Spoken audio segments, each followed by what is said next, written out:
نحمده ونصلي ونسلم على رسوله الكريم أما بعد فأعوذ بالله من الشيطان الرجيم بسم الله الرحمن الرحيم قل إنما أنا بشر مثلكم يوحى إلي أنما إليكم صدق الله العظيم وصدق رسوله النبي الكريم الآمين وقال رسول الله صلى الله عليه وسلم أول ما خلق الله نور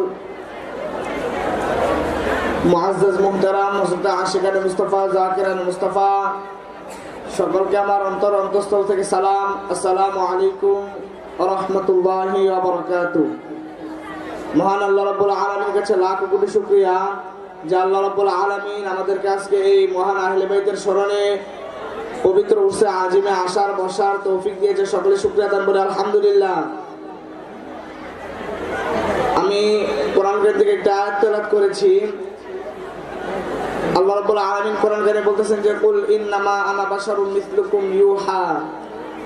কুল হে হাবিব আপনি বলুন, ইন্নামা নিশ্চয় আমি তোমাদের মতো একজন মানুষ। তো আয়াত দ্বারা হুজুর পাক সাল্লাল্লাহু আলাইহি সাল্লামকে আল্লাহ রাব্বুল আলামিন মানুষ বলতেছেন। মানুষ বলতেই যে একবারে মানুষ বলে ফেলেন নাই। হুজুর পাক সাল্লাল্লাহু আলাইহি সাল্লাম আল্লাহ রাব্বুল আলামিনকে আদেশ করে আল্লাহ রাব্বুল আলামিন হুজুর পাক সাল্লাল্লাহু আলাইহি সাল্লামকে আদেশ করেছেন যে হে হাবিব আপনি বলুন যে আপনি তাদের মতোই একজন মানুষ। আল্লাহ রাব্বুল আলামিন এই জায়গার মধ্যে নির্ধারণ করেন নাই যে হুজুর পাক সাল্লাল্লাহু আলাইহি সাল্লাম আমাদের মতোই একবারে মানুষ।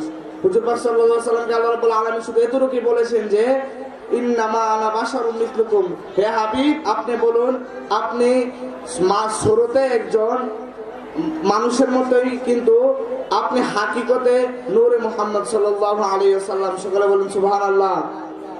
তো আমার জন্য সকলে দোয়া করবেন এই বলে আমার বক্তব্য শেষ করছি। ওয়া মা আলাইনা ইল্লাল বালাগ। আসসালামু আলাইকুম ওয়া রাহমাতুল্লাহি ওয়া বারাকাতুহু।